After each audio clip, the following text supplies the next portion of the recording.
যখন আমরা মৃত্যুবরণ করব, এই দুনিয়া ছেড়ে চলে যাব, আমাদের এই দেহ থেকে আত্মা বের করা হবে, তখন আমাদের সাথে দুটি অবস্থা হবে। একটি হচ্ছে মুমিনদের সাথে, আরেকটি হচ্ছে কাফেরদের সাথে।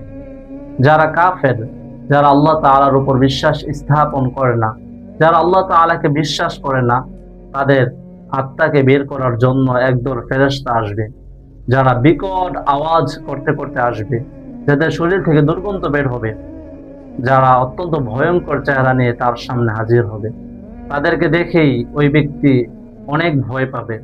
তারা ওই ব্যক্তিকে বলবে, হে পাপাচারী আত্মা, আল্লাহ তাআলার ক্রোধের দিকে, আল্লাহ তাআলার রাগের দিকে, জাহান্নামের দিকে বেরিয়ে আস। ওই আত্মাটা বের হতে চাইবে না, সে ছুটাছুটি করতে থাকবে। আর যারা মুমিন, যারা ইমানদার, যারা আল্লাহ তাআলার উপর বিশ্বাস স্থাপন করেছে, তাদের জান যখন বের করা হবে, তখন একদল ফেরেশতা জান্নাত থেকে আসবে। কাফনুন মিন আফনানিল জান্নাহ, জান্নাত থেকে একটি শুভ্র সাদা কাপড় নিয়ে আসবে। তাদের শরীর থেকে সুগন্ধি বের হতে থাকবে। হানুত মিন হানুতিল জান্নাহ, একটি জান্নাত থেকে একটি পেয়ালা নিয়ে আসবে, এসে বলবে, ইয়া আইয়ুহান নাফসুল মুতমাইন্নাহ ইরজিই ইলা রাব্বিকি রাদিয়াতাম মারদিয়া ফাদখুলি ফি ইবাদি ওয়াদখুলি জান্নাতি।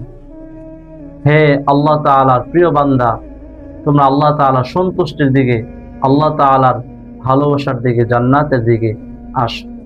এ কথা বলার সাথে সাথে সে আত্মাটি স্বাভাবিকভাবে স্মুথলি বেরিয়ে আসবে।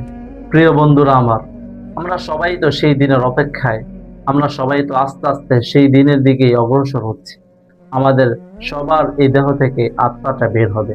সেজন্য আমাদের এমনভাবে চলাফেরা করতে হবে যাতে করে আমরা ওই শ্রেণীর অন্তর্ভুক্ত হয়ে যাই যাদের জন্য জান্নাত থেকে শুভ্র কাপড় নিয়ে আসা হবে।